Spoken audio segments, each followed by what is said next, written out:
Hi Jawad. It's a pleasure to have you with us at Fighting Fear. I'm massive fan, as I was just saying just before I hit record. I'm totally fangirling over you. But I'm going to let you introduce yourself because I think you'll do yourself more justice than I could. So over to Well, thank you. Pleasure is all mine. My name is Jaouad Alloul. I'm 38. I've been on stage for 16 years. I started as a drag queen, and now I am an author, theater maker, and musician. 16 years is long, especially coming from a Moroccan background with Islamic upbringing. It was also a longer road to explore because of my identity. So that's me in a nutshell. So Jawad, just about that then with your identities. I mean, I think you quite hit the nail on the head. With your identities, it was quite difficult to be you, perhaps. Mhm. And I can imagine for lots of people out there who are not necessarily in the same background, but have similar processes of identity conflicts, or at least those identities are not necessarily seen to be compatible with the multiple identities. How did you navigate those Well, different? I think I was forced to navigate my life because I lost my mother at 15 in a way. So losing a parent at that age creates also an anarchist in a way against life because why would my mother would be taken away? So I think that's also a bit of a unique part in my story, of course. But also at a very young age, even before she passed away, I did know I was going to have this path of publicly liberation, if I can call it that way. And I mean, I've seen you in public, and you are very much what I aspire to grow to up to be like. But you're very outspoken, not just in your day-to-day public life, but also on stage. Mhm. I mean, I saw you in concert. You were fantastic. Do you want to tell us a little bit more about what that concert was about, and the inspiration for the songs that you sang there? And I think you wrote them yourself. Is that right? Yes, I write my own music, and the lyrics for this album, Homo Universalis, were really my struggle in my marriage in a polyamorous constellation, and how I fell in love with someone else, but that can also happen in a monogamous relationship. And actually discovering also still my own views on sexuality and relationships with my Muslim background because of course I have left home when I was 20 and went back after 9 years. So I'm like my album a bit of a homo universalis, but of course our upbringing can be very intense and deeply ingrained in our system. Mm-hmm. And you currently have a new single out? Yes, my single is called Hard to Love. It's actually an alternate version of a song I already brought, and it's about being hard to love, where often in our upbringing, our surroundings notice behavior in our expression and often see that as bad or not allowed behavior. So that's a song for all people that felt that, and it's not only for queer people because I think being a parent is super hard, but being a kid that has a parent who is not supportive of childish behavior, it can be very damaging for us adults if we don't become aware of them. Is that something that you experience yourself?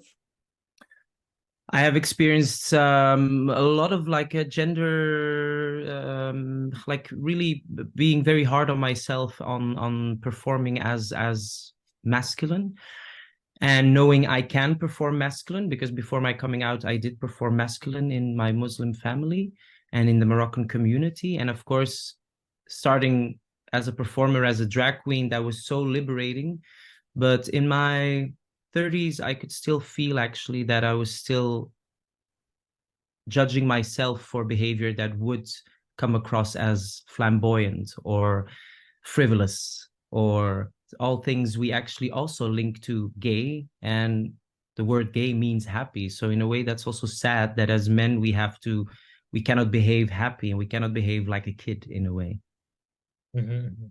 And thinking about your own baggage of masculinity and femininity, or not necessarily baggage, the experiences of masculinity and femininity, Mhm. you overcome those struggles, because it sounds like you clearly have, or at least you're on a trajectory towards more self-acceptance. But No, I think my journey to self-acceptance started when I was 28. That was my awakening when I discovered also Bikram yoga and meditation and really um, making a new definition of what life and God means to me. So I'm now 10 years on that journey, of course, and after, yeah, also reading a lot of books, but also visiting therapy with success, sometimes not with success, because talking to someone also has to be a good match. I don't think you have bad therapists or bad patients, but sometimes you just have not good combinations. So yeah, through all those things, and I think those are sadly enough very important. And if you are privileged enough to have therapy or speak to someone on that deeper level, I think it's very important because it's self-knowledge is just power, and then the world can not use something against you. speaking of books, you said I'm also aware you wrote a book. You're published. Yes. Yeah, Talk, no, I'm a published author. talk us, talk us through that. Well, in 2019, I had a theater monologue called The Meisje, The Girl, which was a big success, which also had some negative reviews in Antwerp from Moroccan community, but publicity is publicity. So, and after that, the lockdown came, so I was a bit afraid, but actually, we created a second piece with the same theater text, but then Corona proof. So it was a very big success in Flanders, where I told my coming of age, how I left home and how I went to live in Paris for a year and discovered that my sexuality is the most natural thing about me. And then starting my journey actually, and getting married and getting divorced and going back and reconciliation with my father and very hard conversations to come to a point of um, not acceptance, but acceptance of the state we are in, that we see eye to eye, but cannot accept something that is understandable for my father, who was 83. And that theater I made a book of, which was fun. But it was like when my editor asked me, I was like, yeah, I'll do it. But a theater text, I think, is around maybe 6,000 letters or 6,000 words, but a book is like 60,000 words. So it was quite a challenge. But I'm happy I did it because in the book, I used a different name for the main character. And it was also therapeutic. It's not my story anymore. It's Idris. It's not Jawed. Mhm. And well, firstly, where can someone find this book? Well, it's in Dutch and you can find it all over the internet. And it's on the long list to be translated. So inshallah, pray to Mother Mary or every being or deity that you know of, and who knows, we'll have English and French and maybe even Arab translations. Will you also do an audiobook? There is a Dutch audiobook, Oh, so fantastic. Okay, so there's already an audiobook. Fantastic. So anyone listening, you can find it in any bookstore in Belgium? bookstore and also just the internet. Yeah, Amazon. Okay. Yeah, it's Fantastic. Okay, no, that sounds amazing. I mean, I've written a chapter and that exhausted me. So that was just a chapter for a book. So I can completely understand what you mean by like, the therapeutic process of writing. Um, yeah. how that can open up things. Also, it can open up things that you perhaps have buried and not necessarily focused on in such a way. It gives you a whole other lens to things. I mean, like, was there anything for you that particularly came up when you were writing this, or even the theater play that you were doing? For me, Actually, in everything that I do in my work, it's always the dilemma between how much do I also share about traditional values, but how much do I also am aware that these traditional values in a Western society are already looked down upon or seen as savage or seen as radical or seen as violent. It's always a thin line because my mother was someone who would build bridges between cultures, and it's not that I aspire to do that, but I think it's also my responsibility to tell an empathic story that people understand how struggling it is for someone with my background or even not my background, but at the same time to still respect a culture which is actually very beautiful, because cultures are not bad. Cultures are beautiful. They give us knowledge, they give us stories, they give us food, they give us so much. So that's always the dilemma between finding a balance of sharing, and at the same time we do know as people of color in a lot of communities there's still a lot of work. So it's yeah, it's a delicate matter.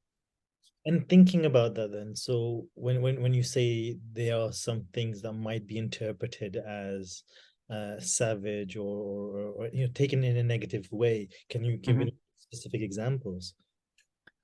I do know here in Belgium, Islam is being looked as homophobic, um, where our society is actually homophobic, like just on a global level, the way we think that gay people are sodomites is still very deeply ingrained in our society, in several communities, religious communities from all kinds. So I think, yeah, that is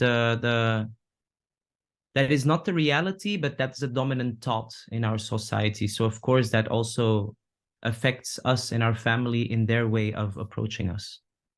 And is there anything specific that you've seen? I mean, obviously you talked about Islam and the Muslim communities, which are quite diverse and so on as well. There's billions of them, but like thinking specifically about your community, your Moroccan Muslim community, Mhm. anything that you think from there that is often misinterpreted or is pathologized in any particular way Mm, through the I Western think in the 18, sorry? through the Western lens. Through the Western lens.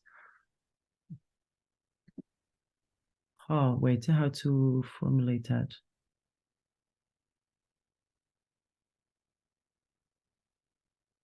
With or without Western lens, if you look at a community that doesn't have the same coming out reflexes, you will assume that there is something wrong there, because being gay is not like something of the West. And it is true that in Moroccan community, there is still a culture of staying in the closet and more of a coming in. So there's no actually knowledge in the family about that. And I think the narrative since, yeah, since just the gay liberation movement about Islam being not welcoming towards gays, yeah, has been just so long around that it's in a way true, but at the same time, it's also just difficult because we have this prototype of gay liberation, which is not the case for all the gay liberations across the world. Especially if you look back in history, I mean, in India as well, where you have trans people, like if we really are going to go back in history, yeah, then we were all maybe not homophobic. We were created to think that gay people are bad. We were taught this. Maybe before that, we were of a knowledge where we were like, oh no, these are just souls like us. It's really interesting you say that because actually, in the concept of transgenderism or transgender people is a very Western concept. Like you mentioned India, Mm-hmm. it's not the concept doesn't exist. It's the third sex, it's third Mm-hmm. gender. So there's Mm-hmm. no transition, there's no transgression. You just Mm-hmm. Mm-hmm. so many cultures throughout history have had that. Mm-hmm. This kind of leads me into you were talking about the gay liberation movement, and I'm aware that at least in Brussels, and I've actually become aware that actually in other cities as well, that they have alternative prides.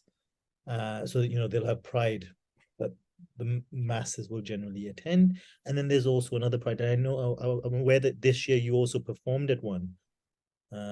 This Well, alternative. actually, we organize a street party.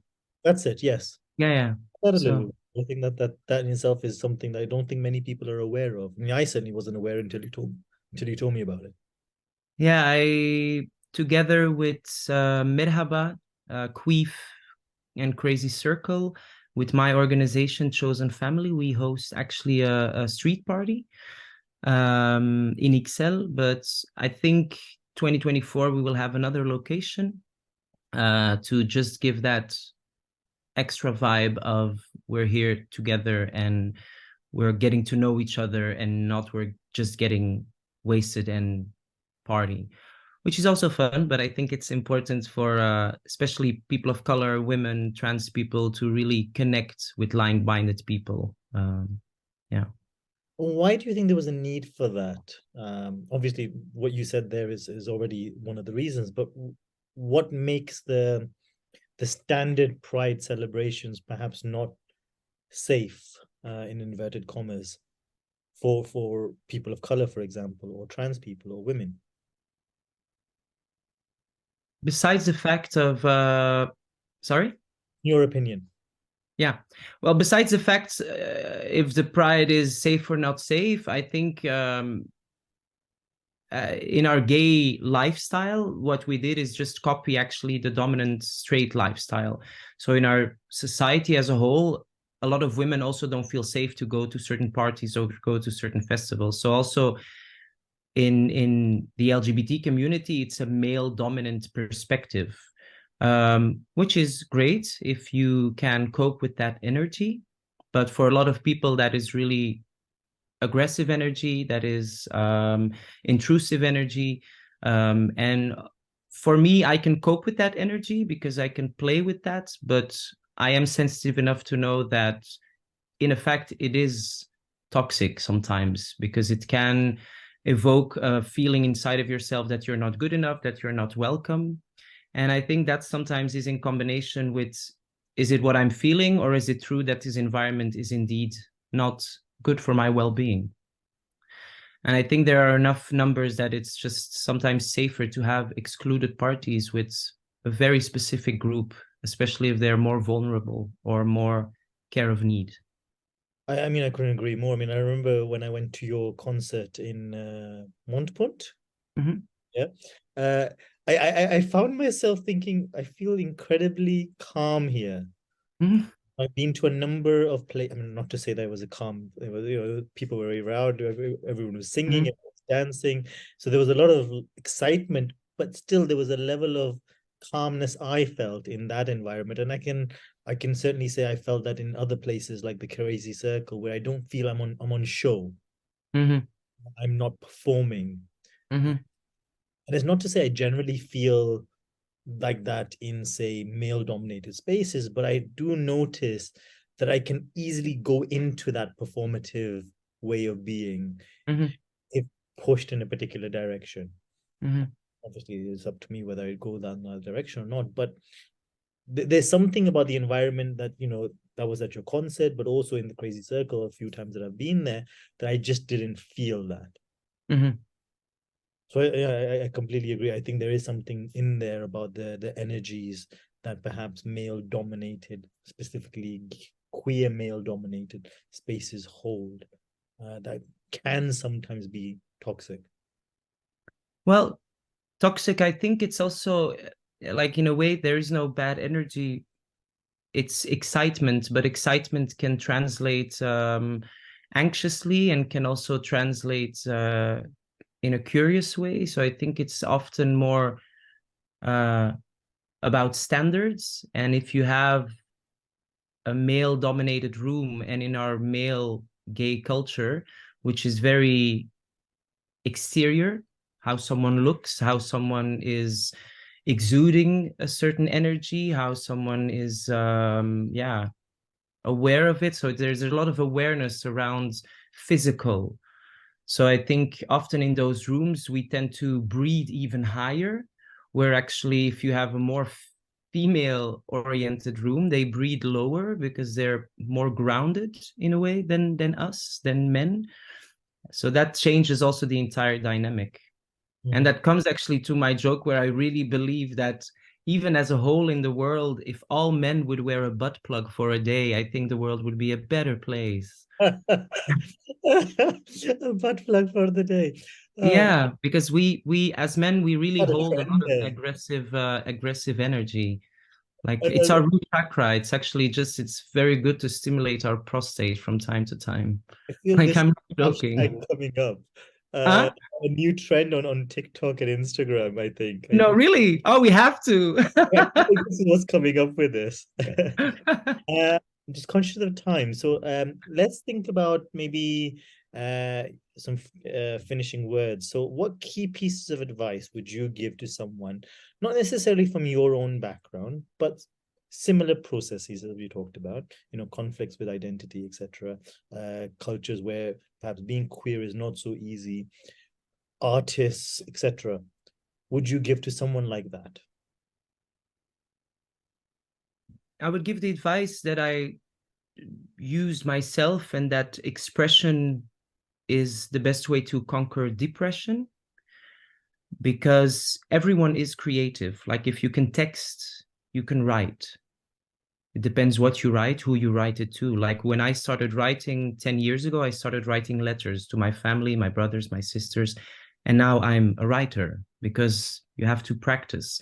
And maybe you don't have to become that creative superstar, but just expressing yourself about what you're feeling, even if it's depression, even if it's fear, even if it's really the more dark side of our emotions. Yeah, let that flow out, because you don't need it. It's too much air. That's So one. yeah. That's one. What's the other two? The other two is love your body completely. Um, like, there are a lot of yogi techniques to brush your body with a brush, for example. There are so many, like, self-care is really, even till today, for me, something that I can not practice enough, because we just tend to forget it. And it can be brushing your hair till just, yeah, rubbing your feet, really like small things, taking care of yourself as a baby in a way. Fantastic. And one last one. Have sex, a lot of sex, but with people where you feel comfortable, where you feel vulnerable, with people that will not be afraid of your soul. And yeah, and don't feel guilty about it, because it's our body and it's there to not only reproduce, but also to enjoy. Fantastic. Always a pleasure to talk to you, Jawad. Likewise. So much for agreeing to do this. So, for those watching, you can find out more about Jawad on his Instagram account. I've forgotten your Instagram handle though. What's your Instagram handle? Alul Jawad. It's actually Alul Jawad, but yeah, our names always become westernized. Alul Jawad. Uh, Alul Jawad. and so this is Fighting Fear. Fighting Fear is a community for queer people by queer people. Thank you for listening.